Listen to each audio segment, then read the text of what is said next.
Hi, welcome back to Valley News Live. We're taking a look at a very sunny sky here in Fargo. It's nice to see those clouds out of here and those current conditions. Well, that temperature is at 17 degrees. Those winds are a little breezy out of the west-northwest at 12 miles an hour, and that's making it feel like it is 4 degrees out there. Across the river in Moorhead, it's quite a bit chillier there, and a look at the satellite and radar shows absolutely nothing. No clouds in the sky for us here in the valley, and those winds are much weaker than they were yesterday.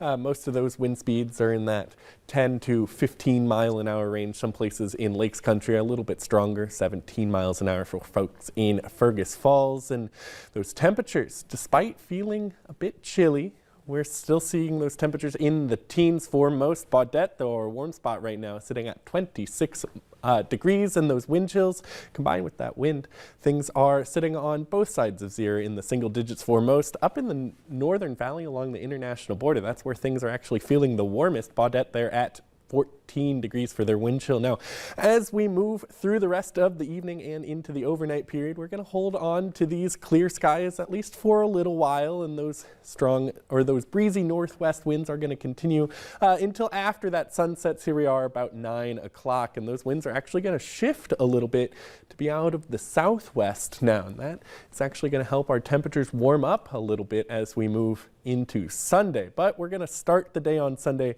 quite chilly. Now here we are at 12:30 tonight, and those south winds have increased a little bit, breeziest for folks in our far south as well as our far west, and that south wind is going to help add more moisture to the air, and that's going to give us some clouds, and those clouds are going to help folks in the Devil's Lake Basin see those temperatures a little bit warmer by sunrise. And there's that cold front that's going to be making its way through the area. And thanks to that cold front, that's why we have those southerly winds, strongest again at for folks in the far south. That's where we could see some blowing snow, and those folks down there are actually under a winter weather advisory thanks to that potential for blowing snow until tomorrow afternoon. Now, as we move through the rest of your Sunday morning into that lunch period, that cold front is going to push its way farther to the south and to the east, and you'll know that cold front passes you as those winds shift from out of the south to more out of the northwest. Now, as we continue through the afternoon, that cold front's going to continue pushing its way to the south, and despite that cold front, we're actually going to see temperatures warm up a little bit, hitting the mid to upper 20s for most. Again, Devil's Lake Basin going to be just a tad cooler. Now, as we move through the evening, those north winds are going to take over for most places, and we're going to see some temperatures hit into the 30s for folks in Lakes Country before that cold front moves on through for folks there. And as we head off to bed, we're going to see mostly cloudy skies at that point. Now, tomorrow morning, we'll see temperatures in the single digits for a lot of us across the area.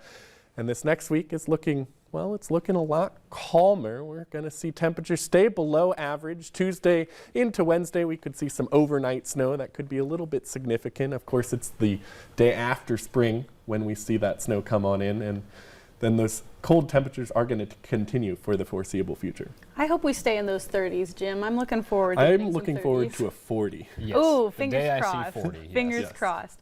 Well, still ahead on Valley News Live at 6.